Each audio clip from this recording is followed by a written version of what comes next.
Good morning, everyone. Welcome to the Acer public workshop on the amendments to the harmonized allocation rules.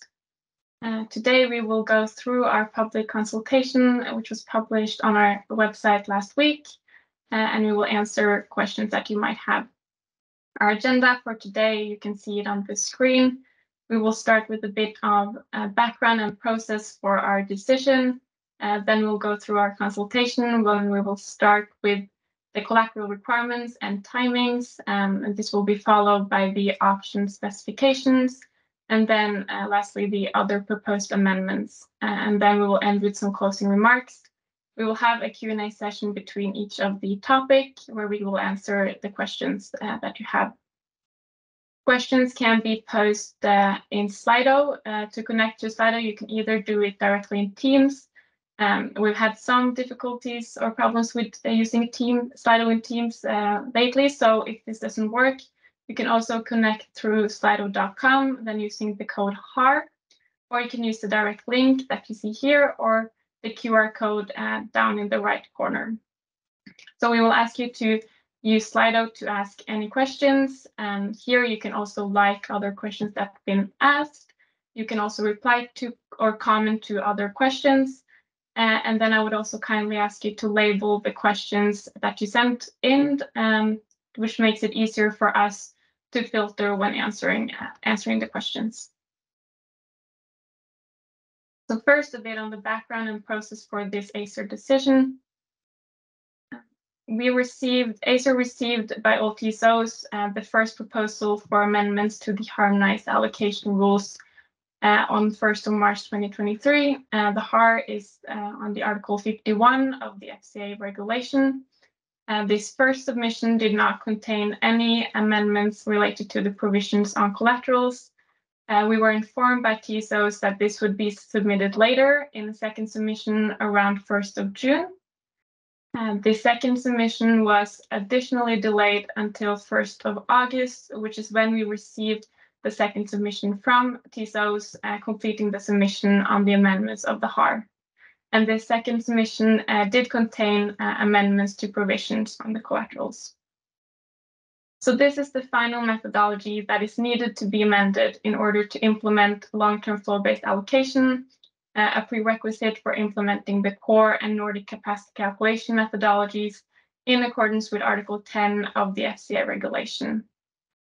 Three other methodologies, the single allocation platform methodology, the sharing costs incurred to ensure firmness and remuneration of LTTRs, and the congestion income distribution methodology that also had to be amended in order to implement long-term flow-based allocation, were approved by Acer in March 2023. In the core capacity calculation region, it's expected that the long-term flow-based allocation will go live in November 2023. And this means that the new rules will apply for the yearly auction for 2025, which will be in November 2024. The proposals from TSOs contain some general updates to the HAR, but most of the amendments are related to the introduction of long-term flow-based allocation. One of the main differences to auctioning long-term transmission rights with flow-based and with NTC is that with flow-based, the long-term transmission rights for all bidding zone borders in a flow-based region will be allocated in a single auction, meaning that they will be auctioned simultaneously, while with NTC, the auctioning of long-term transmission rights is performed sequentially. So this will affect several parts of the harmonized allocation rules, particularly timings and the collateral requirements for market participants. And this is our foreseen timeline for our decision. We published our public consultation last week. This will run for 4 weeks, which means that it will close in 3 weeks on the 26th of September. Our legal deadline is the 1st of February to make a decision. However, we are aiming at making our decision by the end of this year, which means that we will have it at the Board of Regulators in the middle of December and publishing our decision either in the end of 2023 or early 2024. Now I will give the word to Martin, who will present the points on the collateral requirements. Yes, thank you, Marie. I'll present this part on the collateral requirements. As you see, we have a couple of questions on this, and I'll start with some context on this topic. So, as we already have a currently applicable harmonized allocation rules, which was already approved by us, and there we have collateral requirements where you need to provide collaterals for the bid value, where so in the auction phase, you will have to provide these collaterals in the bid value, while then after the auction, once the auction is kind of cleared, the collaterals will be released again. So the difference between the bid value and the result of the auctions will be released. So you will have again these collateral backs for using them in the subsequent auction. So this is why, like with the current system, with the NTC-based LTTR auctions, we have sequential auctions. So that's why it was not considered a problem to go ahead with this approach, because you always had the collaterals being released again when the bid was higher than the auction results. But now with the long-term flow-based allocation of LTTRs, which we will have to run first time in November 2024 to implement the core capacity calculation methodology as presented by Marie. We will need to have this. It only works if you have the simultaneous auction of all LTTRs within a region. So you will, therefore, it will increase also the burden on collaterals, because you will not have the collaterals kind of being released again between the auction of one LTTR and the results of this auction, but it will all be together. So this kind of release of collaterals will not happen in this case. So therefore, it was something where we, and also TSO, saw the need for amending the collateral requirements in the harmonized allocation rule. And the TSOs therefore also proposed to introduce a cap for the calculation of collaterals for long-term flow-based allocation during the auction phase. So now, instead of just having the bid price defining what is required as collaterals, you would also have a price cap, like as they call it. So this price cap is really only for defining what actually the collateral needs you would need to provide to fulfill your maximum payment obligation, as they call it in the harmonized allocation rules. And then they would use this cap and the bid price you actually placed at the auction, and take the minimum of both to calculate the maximum payment obligation. So then, which defines what amount of collaterals you would need to back up your bids in these auctions. How the TSOs proposed this cap is I mean, they use they use the day ahead market spread for calculating the cap. So they look at the different MTUs depending if it's a yearly long-term transmission right or of a shorter time period, so where we have the monthly usually. Then for the yearly, they would propose to use the past 6 months of day ahead MTUs to calculate the market spread on a bidding zone border. And for the monthly LTTRs, it would just be the last calendar month of day ahead data to be considered for the calculation of the price cap.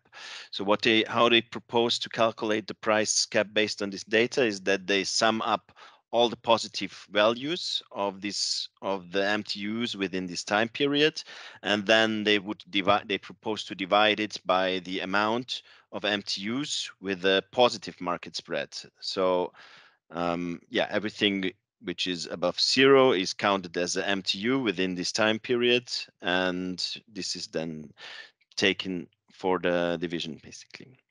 So this is the TSO's proposal how to address these increased collateral requirements. And like, I would just now come to the first option, which is also basically in line what the TSOs proposed. And in general, I think Acer, we can also share the TSO's concern also, and the market participants' concern that we would need to address this this increased burden on the collaterals with the flow-based allocations. So in principle, we do agree to this cap solution. It's also kind of the good benefits to have it based on the day ahead market data, that it's a very quite simple approach and very transparent, so it could be kind of reproduced very easily by everyone who has access to the past or historic day ahead prices. And also it's a solution where we are quite confident, or everyone is quite confident, that this can be implemented by the go live in November 2024, which is not so far away, I would say. And however, I mean, we see that this is might not always provide the perfect forecast on what is basically expected as an outcome of the LTTR auction. But and there is probably also more complex method which could provide a better forecast accuracy, which is then also an indicator, or actually showing how efficient this cap actually works. Since you would have, if you overestimate the cap, it would mean that you would have higher collateral requirements during the auction than needed, while if you underestimate the cap, it would mean that you have not enough or like lower collateral requirements than actually needed when it comes to the outcome of the auction. So we do acknowledge that there might be different, more complex method which would provide a better accuracy, but we are quite concerned that if we go for that, we would not be able to implement it by November 2024. So this is also quite an important aspect for us when it comes to possible design of such cap. When it comes to the concrete proposal by TSOs, one aspect where we are also concerned about the accuracy and also consistency of this proposed cap calculation is that the TSOs propose to like calculate the cap only by using the positive MTUs for the division. So they take the summed up value of all the positive spread values during the time period, but they don't divide it by all MTUs, which would provide you the value of the option, so the average value of the option, but they only use the number of MTUs which have actually a positive spread value. And this might, and we're a little bit concerned that this might not result in an equal consideration of all bidding zone border direction. And also, depending on the bidding zone border direction, might in some cases lead to unjustified high caps for some LTTRs when you calculate the collateral requirements. More specifically, I mean, if you have, for example, a bidding zone border where you anyhow have a positive spread direction over almost all MTUs of the time period, you would actually have a quite accurate representation of the historic market spread, or the directional market spread, let's say, over this past time period. While another example, if you just have a couple of MTUs over this time period with a positive value, you would have a significantly overestimated cap in such a case. So it really depends a little bit. So it could vary a lot on what kind of bidding zone border, or what's the usual flow on a bidding zone border, depending on what's the actual result of the cap, which would be used then.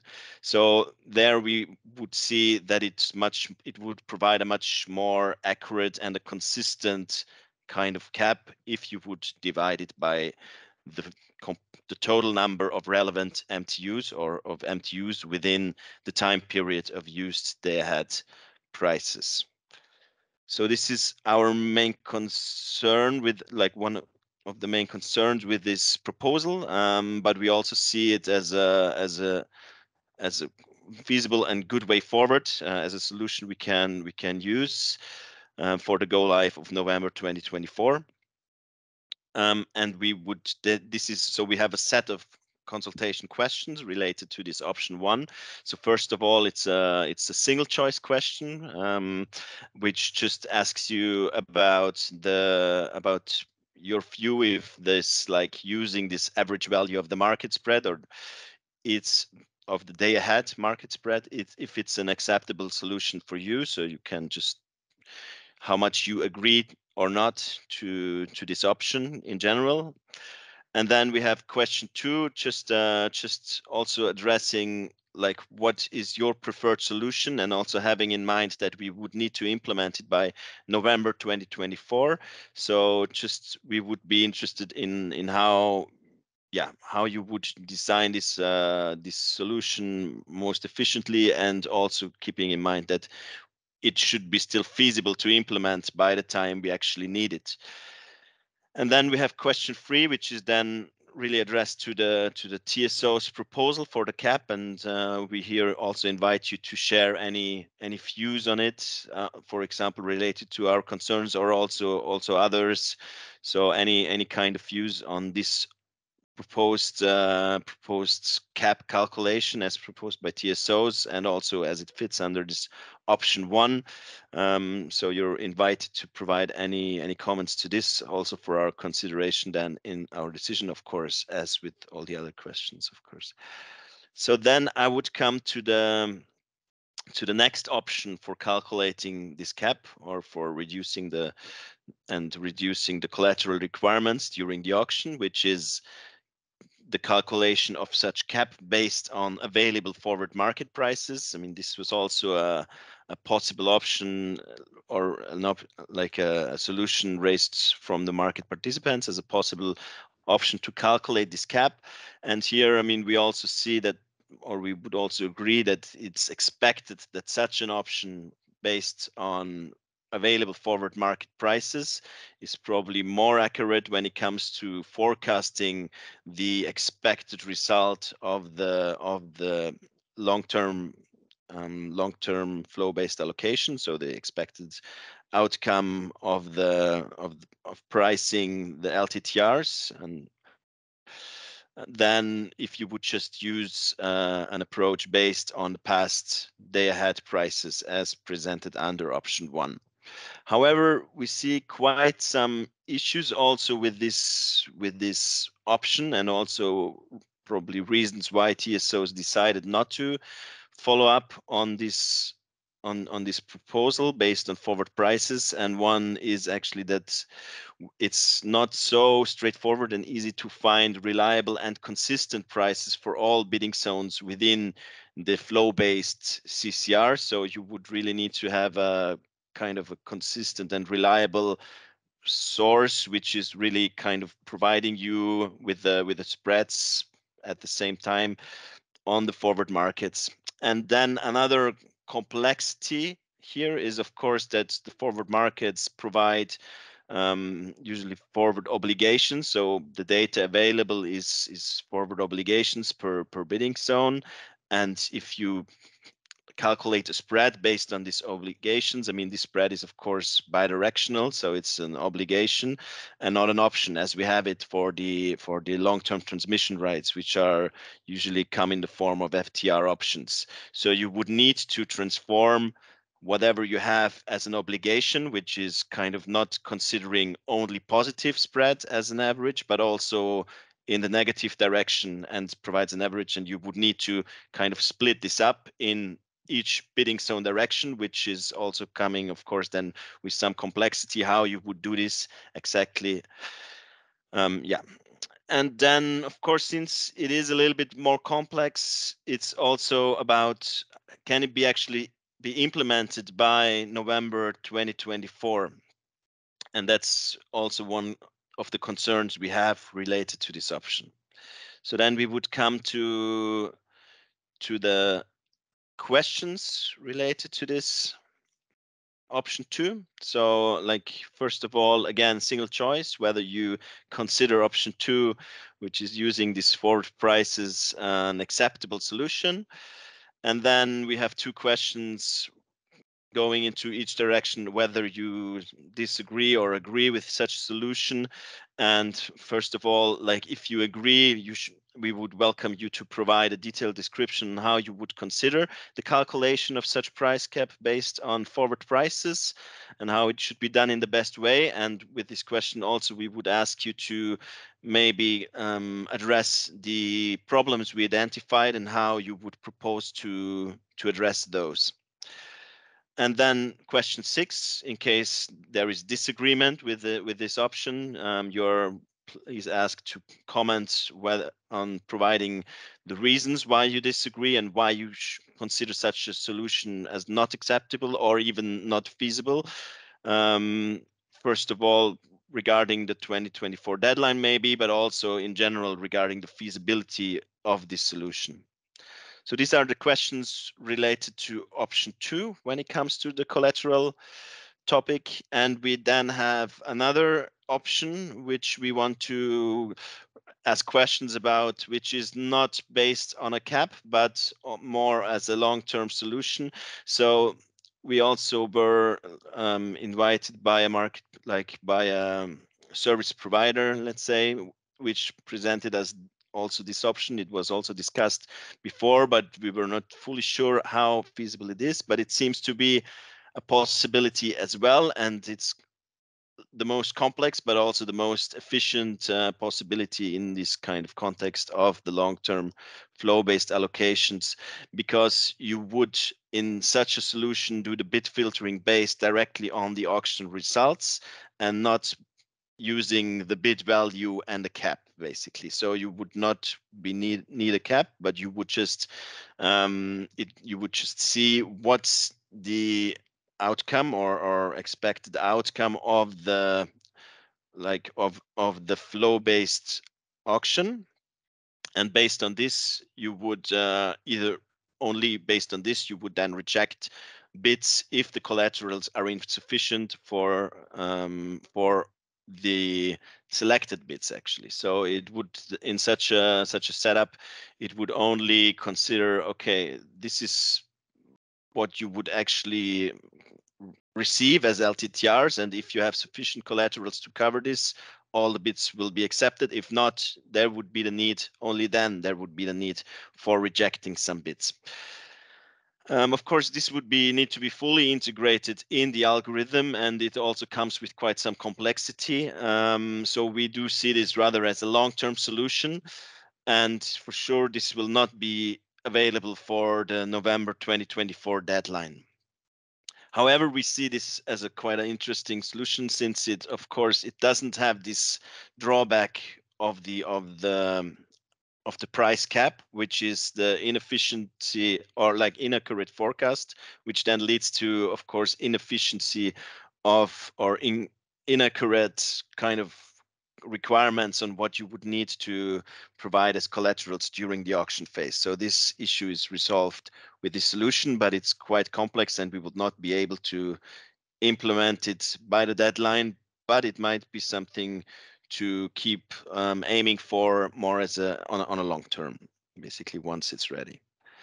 So also related to this solution, we have a couple of questions. So first of all, again, single choice question, whether you think that this option should be further explored as a long-term solution with the single choice answer, and then another open question where we ask for any general comments regarding this option 3. So this was the options we had for collaterals. Then we have another question which relates to the cap on collaterals, and this is about the timing when this actual value of the cap will be published. So here the TSO's proposal is to publish the cap with the final auction specifications, so at the latest 1 hour before the start of the bidding period. What's an issue we see is that like the bidding period is actually not defined in the HAR yet. So here we might consider more linking it to the minimum amount of time before the gate closure time, for example. But yeah, this is some concern we have. And in general, like we wonder, like we would like to also hear market participants' views whether what they would consider as sufficient time of knowing this cap value ahead of the auction, also possibly to be able to adopt their collateral, their credit limits, etc. So yeah, and so for this we also have a question. So it's more general, whether you have any comments on the proposed timing for publishing this cap on collaterals. So these were the main topics and main questions we had related to the collateral topics, and I would just move on then to the Q&A session.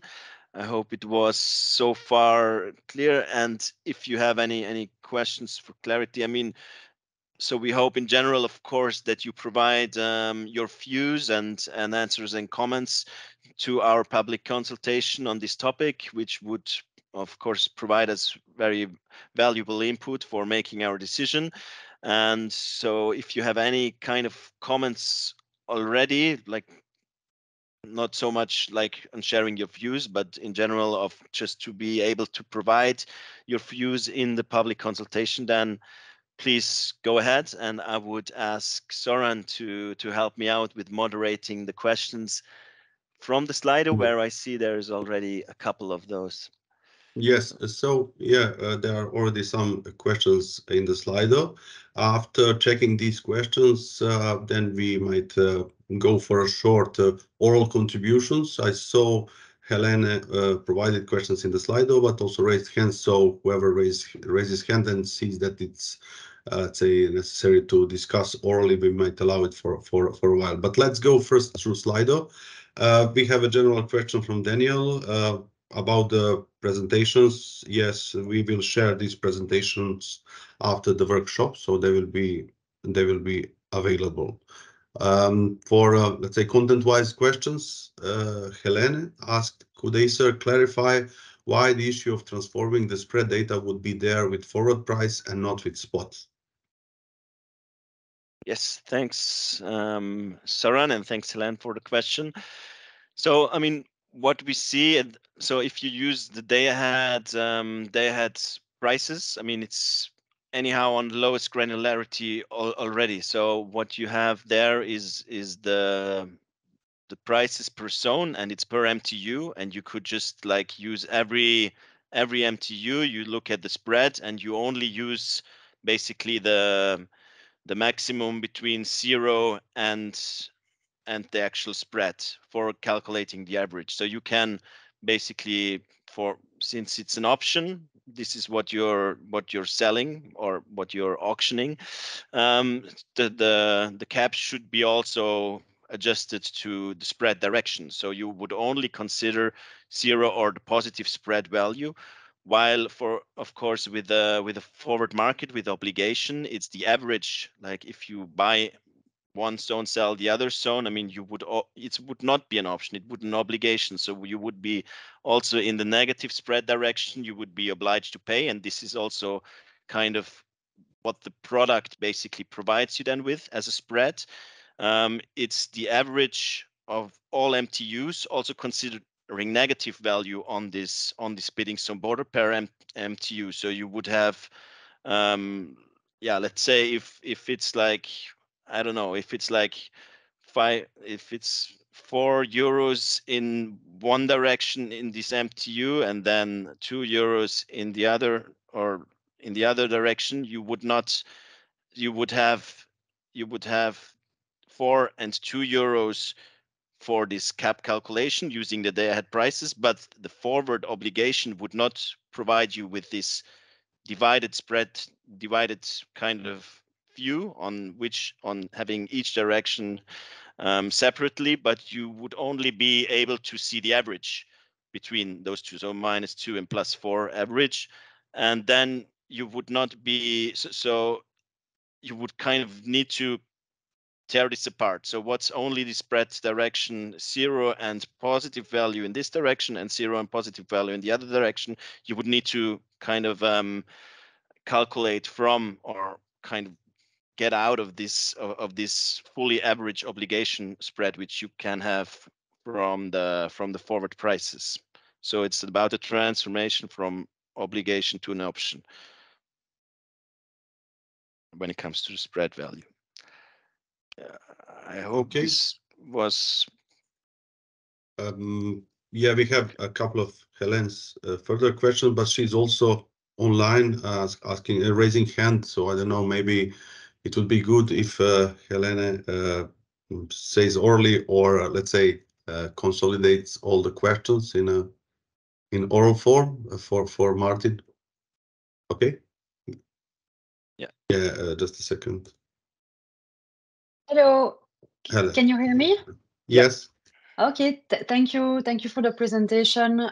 Indeed, I must say it's way easier to have a short discussion if we can. It's more interactive than the Slido. So for the first issue, thank you for the explanation. So I understand that you point as a difficulty to estimate the cap for the out of the money direction, so for the negative direction. That would be the difficulty with using forward prices, if I understand you well. Okay. Yes. Okay. For the issue of availability of data, I assume this could be easily solved. I think there are many providers and many reports. So to be honest, when I read the document, I find this maybe this, let's say, challenge not such a big one. So I would really invite to be very careful with the use of spot price with the aim of assessing the forward, because spot prices, as you know, they vary a lot. And imagine you do the auction in November, you will use, I don't know, the spot prices of the last months, which can be summer, autumn, and you will assess a forward calendar product. So for me, it's really not comparable at all. So just sharing your views that for us, using the recent spot price is really not a good indicator for forward prices. And another point I wanted to raise is that you seem to already say that some elements are not feasible for the deadline, but the deadline is more than a year ago, in more than a year. So I find it a bit quick to already conclude that it's not feasible, especially for the option 3. Which we find quite interesting, and we know that prototype already exists, especially, for instance, provided by Ensight. So did you meet them to assess whether for instance, it could be one possibility, one feasibility? I think it's really disappointing to conclude already today that it cannot be done before the go live. And I think I joined the comment of somebody else, of one colleague in the chat, that we seem to be very focused on deadline, while we should be focusing on finding the best solution to make this auction as let's say as good as possible. So I would really invite to not conclude today about the non-feasibility of one solution. And I think I think that's it for now. Thanks. Thanks, Helene. So I would just come back to try to get all of your comments. So first of all, I would regarding the feasibility, I mean, we do agree already also in our public consultation that we do see, for example, the forward approach as a very likely much more accurate accurate forecasts on what we can expect as an outcome of the LTTR auctions. Also regarding your views and what's the possibility and what's the use, how we can use data, I think all these things would be very welcome if you could provide these detailed input in the public consultation, so we would be able to consider it also in our decision.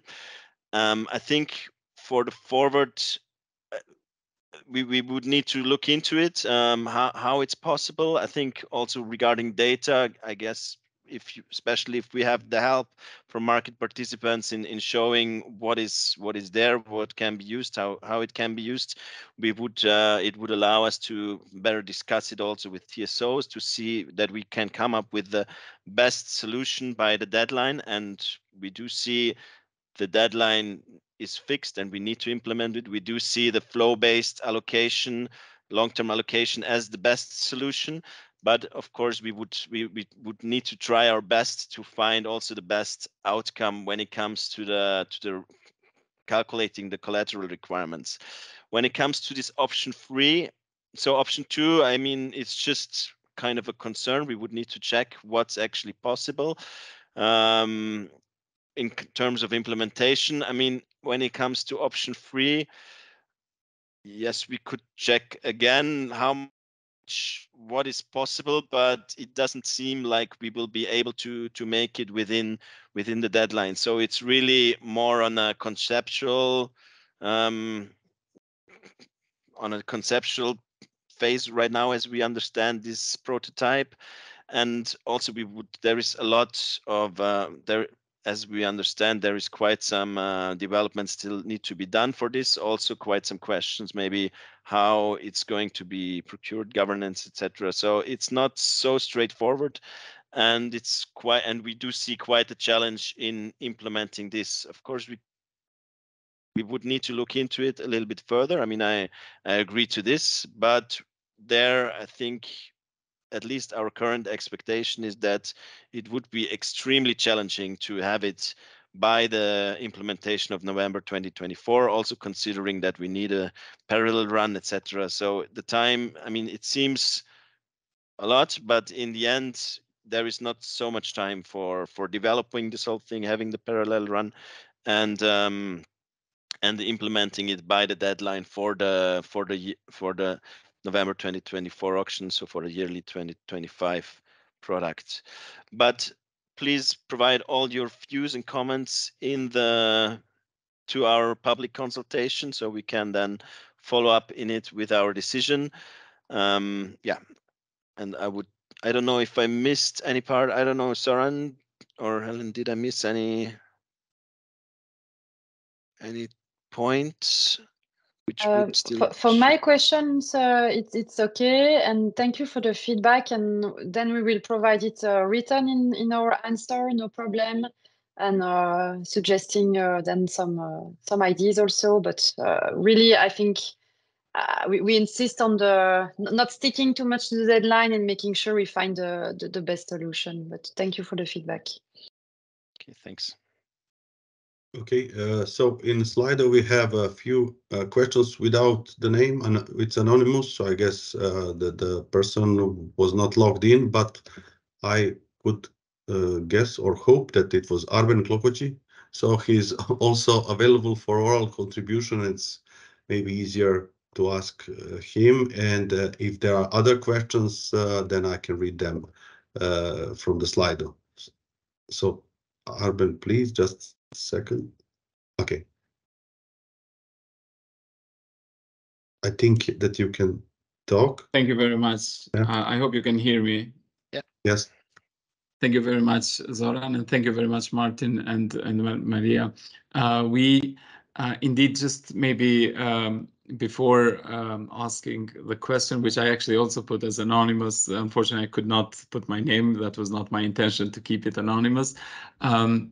Maybe just want on behalf of IFE to reiterate once again, and this is then also kind of a disclaimer from our side, that we do share concerns with regards to flow-based implementation. I mean, this is, of course, I understand it's not the topic of today's discussion, but we want to make sure that we do reiterate the position that we shared also previously, and all our discussion with regards to resolving the issues that come with the flow-based actually come with that disclaimer that we do have concerns with the basis method itself. Now, on maybe just one complementary point on what Hélène mentioned in terms of the complexity of transforming the spread data from obligation to market spread per bidding zone, so per direction.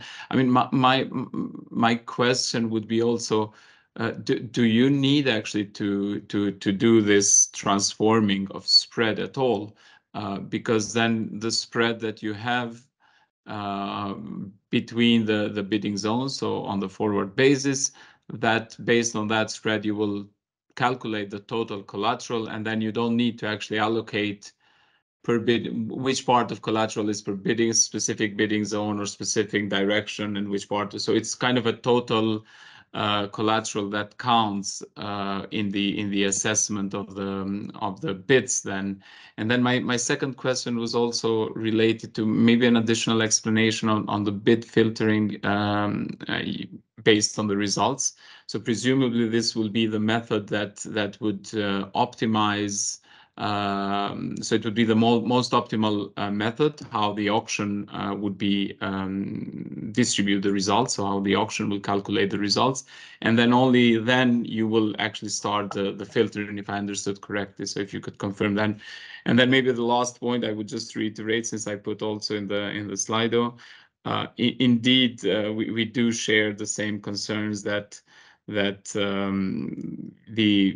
focus on the deadline without maybe efficiently resolving the issue might kind of lead to sort of a situation where we I don't want to say we create a kind of some sort of a step back or a failure in the market, but it would be extremely costly for market participants and ultimately the consumers if some of the issues are not resolved, and then just in order to meet the deadline we go with an option which is less efficient.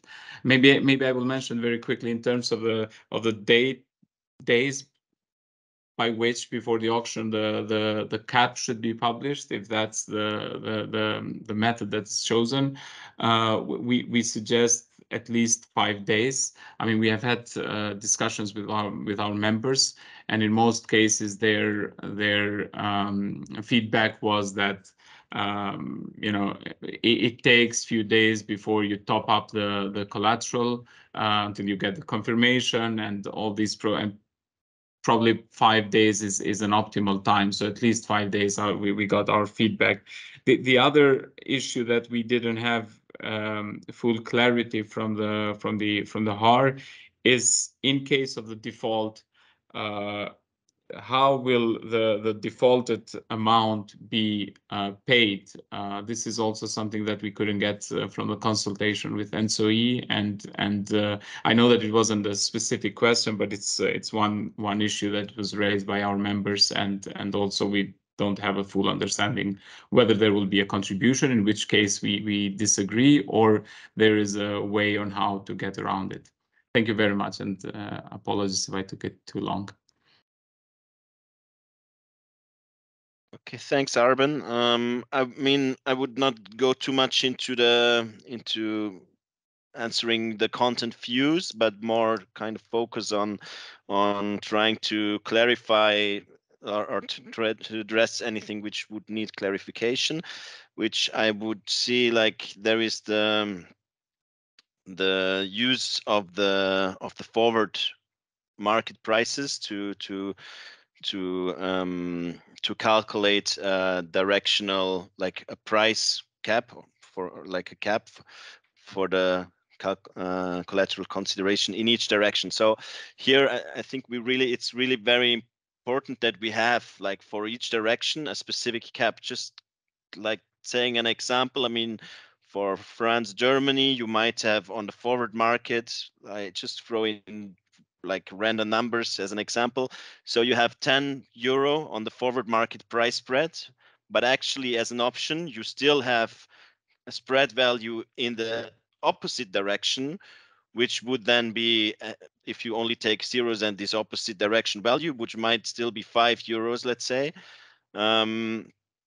But if you just take the 10 euro spread, which is the average over this time period with both directions, you would have basically a 0 or -10 in the opposite direction. So you cannot really take a cap with -10 or with -0, because this would not represent the value of the option, and you would need to provide collaterals for each option, of course. I mean, for each LTTR you buy or you get, you would of course need to provide collaterals, and also it's not certain that you would buy in both directions. I mean, you could just have one direction, and you would need a cap to correctly estimate, or ideally to correctly estimate the outcome of this auction, but just to be sure that you would have sufficient collaterals available from these market participants. So it's really needed that you have a directional cap per direction, really. So, and you cannot really directly take this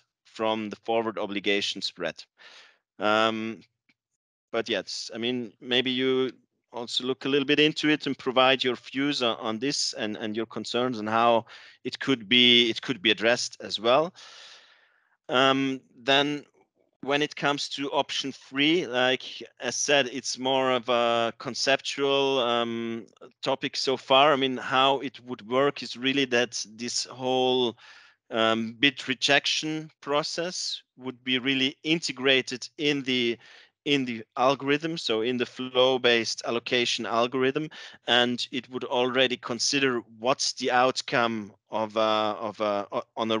regarding results per LTTR price, so price per LTTR outcome, and only based on this, then it would be within the algorithm. Only based on this, it would reject bids when running this flow-based allocation, and then kind of provides the correct results, including the rejection of this bid. So it would all be kind of together in one step, basically, with one algorithm.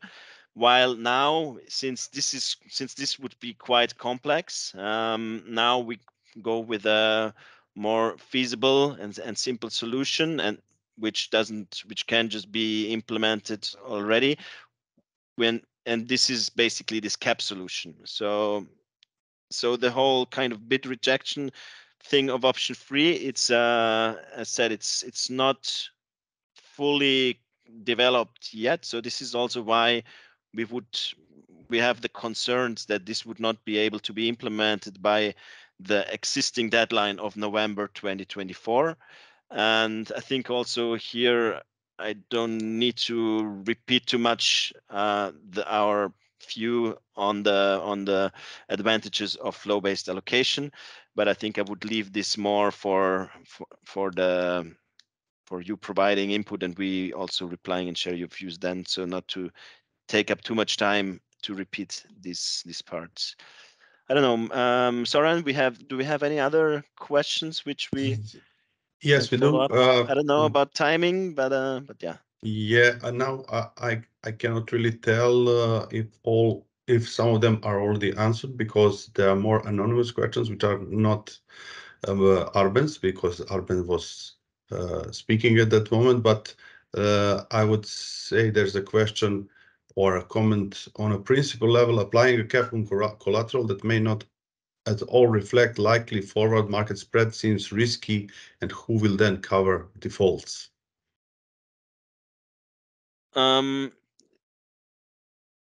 So it's about the default. Sorry, I would not. Okay, So, I mean, we haven't. Yeah, like we will also cover. This is more under the last section of Q&A actually. So we will. Marie will still present this. So maybe it would be good to, I don't know if we should answer it now. In general, like the defaults would not be covered by market participants, so the costs, but rather going through TSOs than over the tariffs. But maybe let's try to more discuss this, if it's still open, more discuss this under the relevant part of today's presentation. I mean, also maybe looking at the Slido questions, I would ask you to also label a little bit your question, which would make it easier for us to allocate them to the right Q&A session then as well. Then one more question from Vitek Veseli. were collaterals required in the first place, considering that LTA inclusion guarantees that the sum for paying off LTTRs is collected from the day-ahead auction? Yes, I mean, this is also an issue where we discussed. I mean, it's also depending on what's actually the risk for TSOs in case of default. I mean, you do have, but there we see, I mean, yes, you're correct. I mean, TSOs are kind of backed with the income of the day ahead auction. However, I mean, we could still consider it it still should be considered a loss. I mean, in case you have an auction for LTTRs and the market participants would not have any collaterals to provide. I mean, he would just be able to opt out of his position if it's not going into a favorable direction. So I think we do have the requirement for collaterals. I mean, it's already reduced. I mean, you just have 1 month, for example, for a yearly LTTR. I mean, you would only need to provide 1 month of collaterals. But I mean, we did have some discussions also how much collaterals are actually needed, considering that TSOs would have some backing with the day ahead income. However, like no collaterals at all, I think we also think that this would not be a beneficial solution, since it would also we're afraid that it might also come with some side effects which we should not strive for. But yeah, I think it's also an ongoing discussion on what actually is the level of sufficient collaterals. We did discuss this already before, when this methodology was also developed with TSOs and market participants. So I would say that's it from Slido so far. Maybe you can take a look, Martin, for yourself. But yeah, if not, we might answer the rest of the questions at the end of the entire session. Yes, thanks, Zoran. I would propose, just also for the sake of timing, just to move on with the next part. I mean, if we will still have some questions, I mean, you're also invited to vote them up in case something is not answered yet, and we might come back to them at a later stage during this session. But I would propose to move forward. Sure. Thanks, Zoran. Thanks everyone for the questions as well. Yeah, thank you. Regarding the auction specification, only one topic. I would say that we also consider this as important. In the TSO proposal, it says that final offer capacity in the auction specifications for the flow-based auctions shall consist of maximum exchanges, minimum net positions, and maximum net positions. We consider these three data sets as indicators, and we don't think that it's sufficient for market participants, especially those who are able or willing to simulate the long-term flow-based auctions and assess their positions. We don't think that these three are sufficient.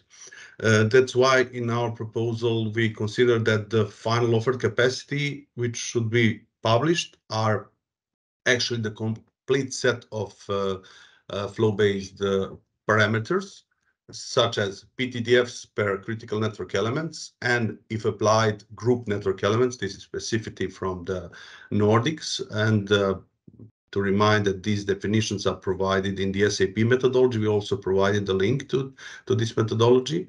Then remaining available margin per CNEC and or GNEC, external constraints per border directions were applied, and ATC values for the borders where evolved flow-based approach would be applied. So simply, we would then enable market participants to have such data to simulate the whole auction, and we have experience with that. It's not too complicated. We don't think that the algorithm itself is too complicated. And hence our questions would be, do you support the proposal of providing the flow-based parameters in the final auction specification? And general question. Any other comments regarding the proposal on the offered capacity with flow-based? So any comments or maybe in the Slido already? Yeah, I don't see any comments in Slido or questions. Let's see. One anonymous, no, from Arvin from EVEP just comments that he fully agrees with Acer's view on transparency of flow-based parameters. This was our remark to the N3 consultation as well. So more support than a question, I would say. Yeah. And then here, Helene also agrees with Acer on transparency. And then there's also one other anonymous. Final offered capacities, all data of flow-based domain already have to be published according to FCA Article 10 of capacity calculation. Yeah. Yeah. Okay. That, I would say. Thank you. So thanks. We obviously have the support understanding for this and the need from the market participants. Yeah. Thank you. That would be it from my side. I would now hand over to Marie for the rest of the presentation. Thank you, Søren. So yes, I will do the last points here on the other proposed amendments. First, on our proposal on introducing a stricter sanctioning regime in case of non-payment. So in the proposal from TSOs, which is the same as in the current HAR, there are not proposed any amendments to these articles in our proposal that we received. It's stated that a registered participant that is suspended from the participation agreement due to payment incidents may not use their allocated LTTR until their payment of the LTTR is fully settled or fully secured by collaterals. So this entails that there exists an opportunity for market participants to not pay for their LTTR if the market is not in their favor, for example, if prices decreases significantly. But then if the market turns, market participants can choose to settle their invoice and regain access to their LTTR. So we consider that with the provision as it is today, there exists an opportunity for gaming behavior that we would like to prevent. And in order to prevent such a situation, we intend to introduce a stricter sanctioning regime in case of non-payment. And our proposal would be that after a payment incident and a certain deadline that is given for settling an invoice, a market participant will lose all rights on awarded capacity and will not have the possibility to regain access to their LTTRs, even if they settle their invoice. And the other proposal we're considering on this topic is linked to participation in auctions. So in the proposal from TSO, again, it's the same as in the current HAR. A market participant who is suspended from the participation agreement is also not able to participate in an auction until the payment of the LTTRs is fully settled or secured by collaterals. We consider that in order to reduce the risk of non-payment of LTTRs, a provision could be implemented where suspended market participant is excluded from all further auctions for a certain period, also after the LTTRs have been fully settled after a payment incident. So in our public consultation, we have proposed a period of 3 months, but we're of course open and we welcome suggestions to what a reasonable length of the period should be. So we consider that preventing these kind of situations will reduce the costs for TSOs, which implies that it will also then reduce the cost of tariff payers. So on this section, we have a general question on whether or not you have any comments on the proposal to strengthen the sanctioning regime that we propose. And then finally, we also have an open question in the end of our consultation where we ask if you have any comments on other amendments proposed by TSOs.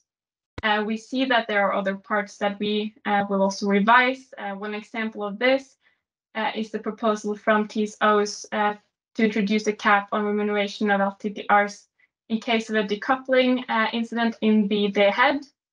This is also a topic that we addressed in our previous decision on the HAR in 2021. this proposal on a cap of remuneration in case of a decoupling instead in day ahead is not compliant with the FCA regulation, particularly Article 35.3a. So we consider that it's clear from the FCA that in case of a decoupling event in the day ahead market, the remuneration of LTTR holders shall be equal to the market spread. We consider that this is clear, so we don't need to have a discussion on it. We haven't included any questions on this in our consultation, just to show that there are also other parts of the HAR that we will revise. So then we have our final Q&A session for today. So Søren, are there any questions related to this or other questions that we should answer before we close? Yes, we have a couple of questions. Jérôme, can you confirm that in case of non-payments, other market participants won't be affected? No, exactly. So also, as Martin mentioned a bit earlier, there will not be other market participants covering this default. It will be on the TSOs and then also consequentially the tariff payers who will cover this. Then another without name. In case of default, how will the amount be recovered? We do not support situations where market participants will have to contribute. Yes, I think this is the same or similar as the previous question. So it will not be other market participants covering this. It will be the TSOs. And the last one so far, how could merely a suspension of a market participant not willing to pay for FTRs that have been bought work as a way to prevent gaming? Well, we considered that not being able to kind of regain access to the LTTRs they have in case the market turns more, let's say, in their favor, if prices increases significantly. Currently, there is the possibility to regain access to the LTTRs they have not paid for. So if we remove this possibility, we consider that this kind of reduces the risk of this, let's call it, gaming behavior. Those were the questions related to the last section in the Slido. Let me just check. There is another one from Arben. Will the capacity of defaulted market participant be reallocated or will go to subsequent auction? This is something I would say we're still discussing. I think we would welcome input on this in our public consultation, how you consider this to be the best way of reallocating the LTTRs. I think what we are leaning towards is giving it to subsequent auction.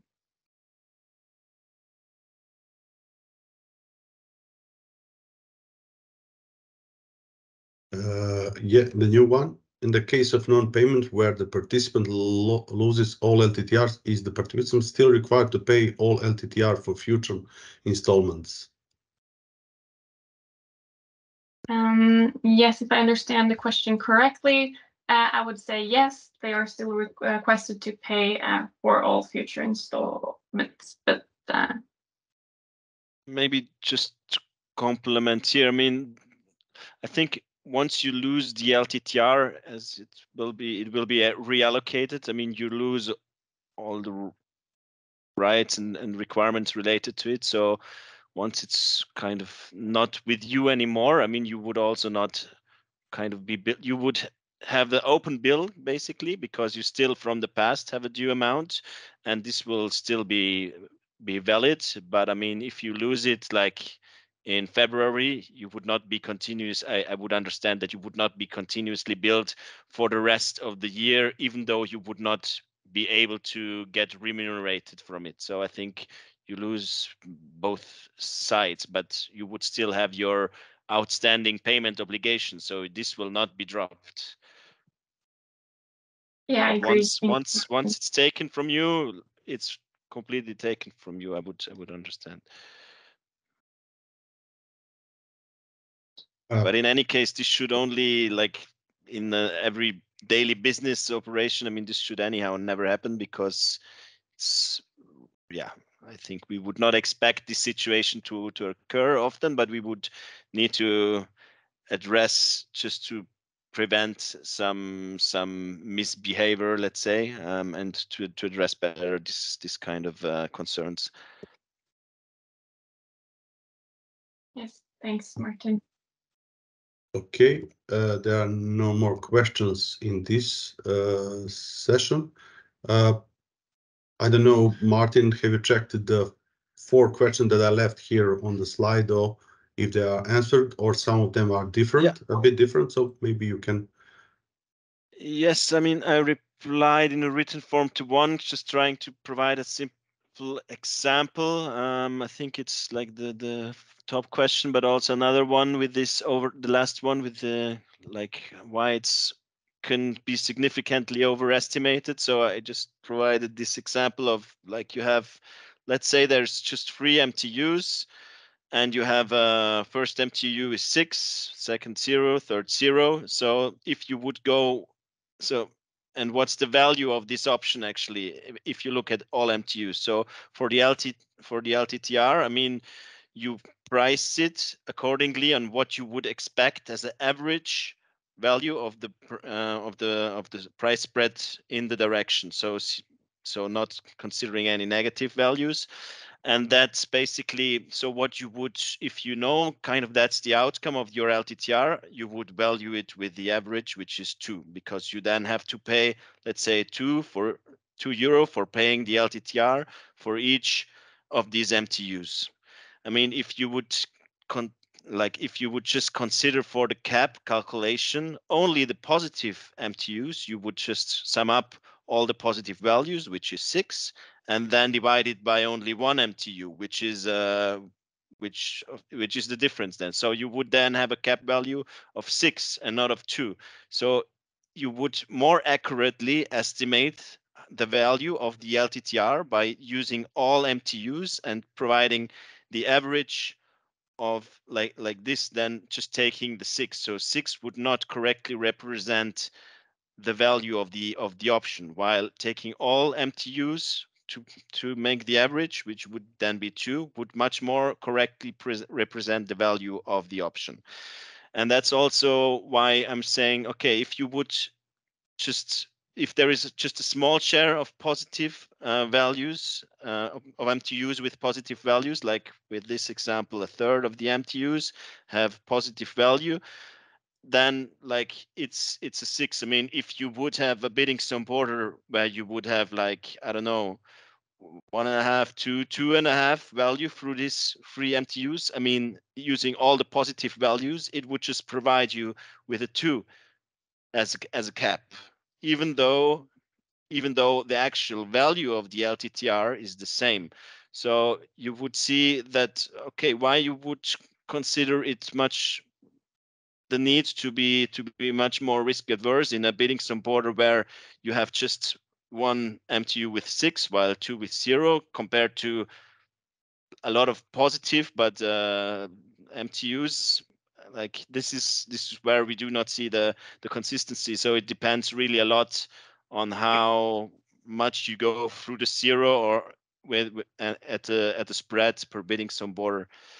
I hope that this was kind of giving you some impression why we would prefer to go more with using all MTUs for calculating the average, because it's more close to how you would calculate the value of the option, which is also what we try to estimate basically with the cap. What we try to forecast, we would try to forecast the outcome of this option value basically, which is also how it's with the price. It's clear then.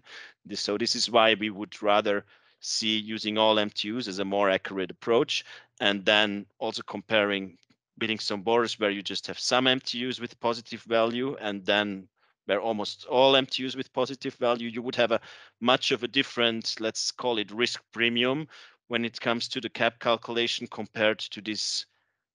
If you compare these 2 kind of cases of Billingstone border directions. So this is our concern basically with the TSO proposal. Yeah, there is a comment, a recent comment Considering prices in 2023, almost all market participants would stop paying their overpaid yearly long-term contracts and be active only on the ahead market, as this would be much cheaper. Yes. Sorry, Martin. Go ahead, Marie. No, I think this is like our concern as well, and this is why we would proposing this kind of period of not being able to participate in auctions to avoid the risk of market participants not settling their invoices and paying for their LTTRs. And then I think we can also answer the another question: are you planning to announce a consultation on additional multi-annual timeframes for long-term cross-border capacity booking? I would say that this is not something we're planning on, or something that is something we should plan. I think this would be more on TSOs. That's something they should consult on if it's wished for by market participants. Yeah, I think we also see the merits of this more like multi-annual timeframes. However, at the moment, this is not foreseen, but we see this as a good solution to also strive for in the future, maybe also to follow up on the market participants' needs. Also a topic which we had in the FCA 2.0 discussions, and we see this really as something we should follow up, but not foreseen at this very moment in time as a concrete implementation plan. And maybe I will also address the first question here. I mean, it's so do the collateral requirements change between the auction of the LTTR and the date of delivery? I mean, market changes can influence the expected price spread between zones. Yes, that's of course fully correct, but we do like that the expected price spread change depending on the market developments. However, the collaterals are more related to what you would expect as the payment obligation from the LTTR. So it's unchanged as it's also now. I mean, you only kind of related to what would be the worst case for you basically in paying the whole collateral, but also there it's just it's limited in terms of the time frame, since you only have the collaterals for the next month and not for the complete remaining timeline of the LTTRs. But also this is a little bit related to kind of the risk we see. I mean, if the market changes into a direction as explained from Marie, where you would be, if you would have no collaterals at all, I mean, it might be more attractive just to drop out of your position, since you see the price spread development was quite significant since you had the LTTR auctions, and that might trigger some thoughts if you would not have any kind of burden to get out of your position in terms of collateral, or also kind of sanctions as presented by Marie. One more question. What happens in case of underestimation of the auction price for collaterals due to the low prices in the past? Would market participants have to add collaterals after auction? Yes, that's a good question. I mean, we also asked this to TSOs. How we understand it is that it's currently not foreseen that to top up collaterals after the auction. But yeah, I mean, this is the feedback we received from TSOs so far. Yeah. Maybe one question for me. When will further simulation results of flow-based allocation be available? These simulations are done by the TSOs, and we had expectations to have simulations and the related workshop during September, but obviously they are still not ready. So I would say not before October.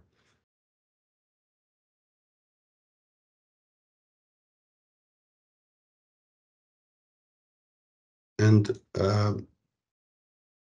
comment The idea that a suspension might prevent gaming sees the miss that given market participant may have contributed to excessive FTR price, which drives other forward prices.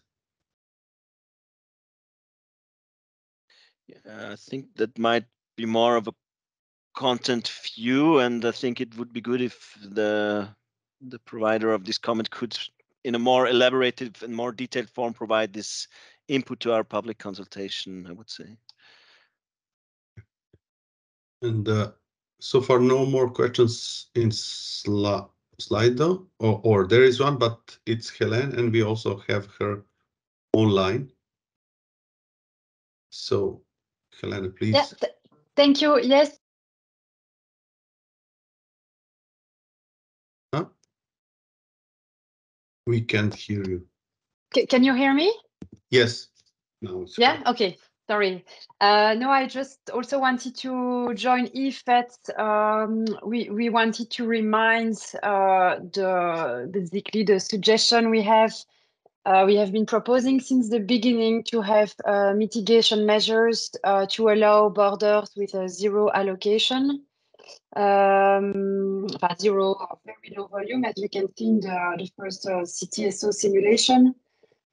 Referring, for instance, to Belgian, Austrian, and I think also Czech Republic borders, where we saw zero, nearly zero volumes. Here again, we came with two proposals that have not been considered so far, and I think we are still convinced that adding a kind of a minimum allocated volume per border could be feasible before the go live does not represent such a strong difficulty. And again, coming back on the reflection around the deadline, I think it's better to do something that is okay and that does not prevent some market participant to not access forward transmission rights, even if it's a bit later. So we will again remind this in our answer to the consultation, but we were a bit surprised that nothing is being discussed on that, even for the long term. So my question maybe is to Acer is, do you consider that? Do you study that? Or yeah, is it, what's the plan? I mean. Yeah, but I think that we considered this question and these proposals during the SAP referral proposal and quite some time before. Providing minimum capacity in the flow-based world, it's already there. We provide connect capacity, but you cannot enforce trade, which is determined by both PTDFs and the prices and the offered prices. So this would mean, if this is to be implemented, that we split auction in the ATC part with some minimum capacities, and then we add upon that flow-based part with free selection of bets for the bids. We have in the flow-based approach, as you know, we have a, let's say, competition between bids and borders, and competition between bids on all borders, and we cannot just enforce that bids follow certain parts. So if it's even theoretically possible, practically we see it close to impossible to, first of all, to split auctions in ATC part and flow-based part, then to agree on minimal capacities for the ATC part, and to remind that there were many attempts with minimum capacities in the ATC form, and all failed in the previous years. That's why I would not say that we didn't discuss this or try this, but we don't see that it's applicable, at least not in this moment. Moreover, I think that we need also some real practical experience with the flow-based allocation, with the real prices, not using the prices from the historical auctions, with the real prices in the flow-based auctions. We will see if there will be zero allocation on certain borders, or there will be different distribution from now.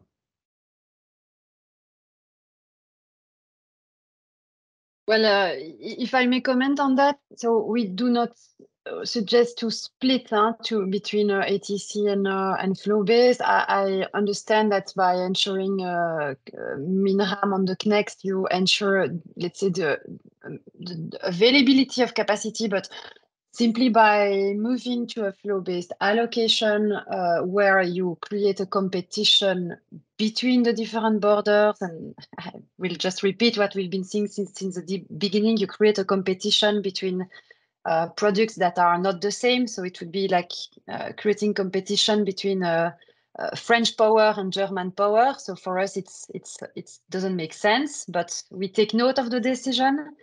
And I can just repeat that what we will have is very, very strange allocation of FTRs, and we will see market parties which cannot have FTRs anymore, simply because the spread of the borders that they like is low in comparison with the spread observed at other borders.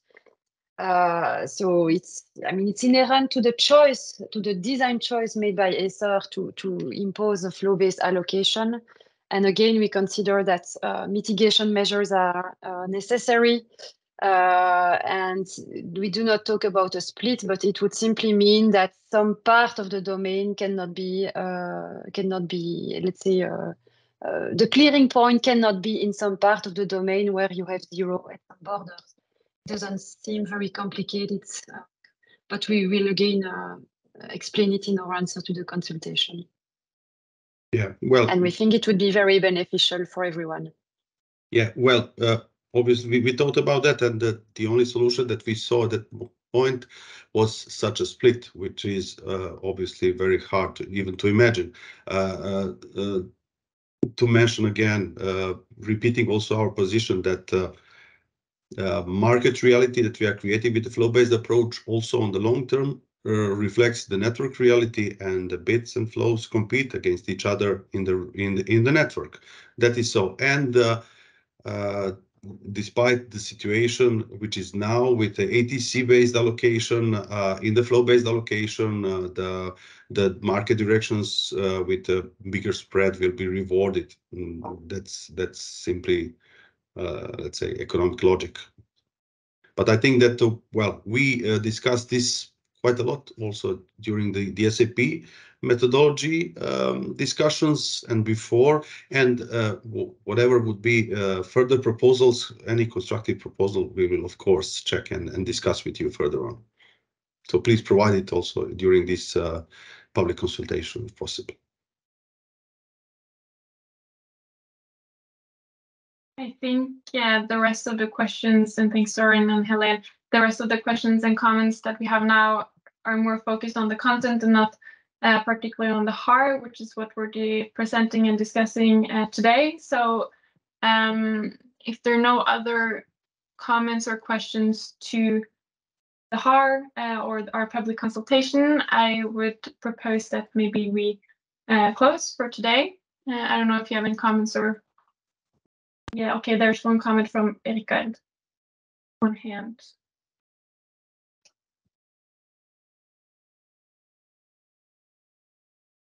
Yeah, yes, can you hear me, Rikard here? Hello? Yeah. Okay, I'll be brief. I asked to some extent, but we did not go into all the details, but I wanted to sort of second. But as Marie said, please be brief and really focus on what would need to be clarified for you to address the public consultation. Sorry, I am going to be brief, and it's not even 12 o'clock. So no, it's okay. Just to clarify, since we're more focusing on content, but that's not the aim. Thanks. Okay. But I asked. I'm also I'm from Nord Pool, but I also work for Europex, so it's a combined comment here. And I just wanted to somewhat second what Helen from representing Eurelectric here. Saying a little bit on some of the concerns with focusing too much on the market spread on one. I mean, there is a volume component in this, and there is a hedging need in general that so it is about the flow-based model maybe more than on the specific collateral. But as you invited to such comments, I just wanted to say that this is this still needs to be modeled and be clear about the effects of this, because market parties are using these transmission rights and other hedging instruments in the forward domain, for speculative trading. That's one part that's very legitimate, but also for hedging bidding zone and cross-border hedging needs, and so I think it needs to be considered the fact that if you get very little allocated on the border just because the market's price spread is low, that doesn't necessarily mean overall efficiency. Because again, if something is not even almost offered on one border and the market spread is big, well, you shouldn't just get everything there and nothing on the border where the market spread is low. So, but it's an old thing, so I'm not adding anything. I know I wasn't short, but I'll stop here. But maybe we can reflect on these kind of things in the consultation response. Thank you. Thank you, Rickard. Yes, so I think there are no other questions. I would propose that we close for today. I would say thank you for participating in the workshop. Thank you for all the questions and comments we have received. And thank you also to Søren and Martin for presenting together with me today. We are hoping to receive a lot of input to our public consultation that we will consider and take into account for our decision making. And as always, the responses will be published as an annex in our decision and will be published together with the decision. So we're hoping, as I mentioned earlier, that our decision will be published by the end of the year or early 2024. So again, thank you very much for participating and have a nice day. Thanks a lot, everyone. Goodbye.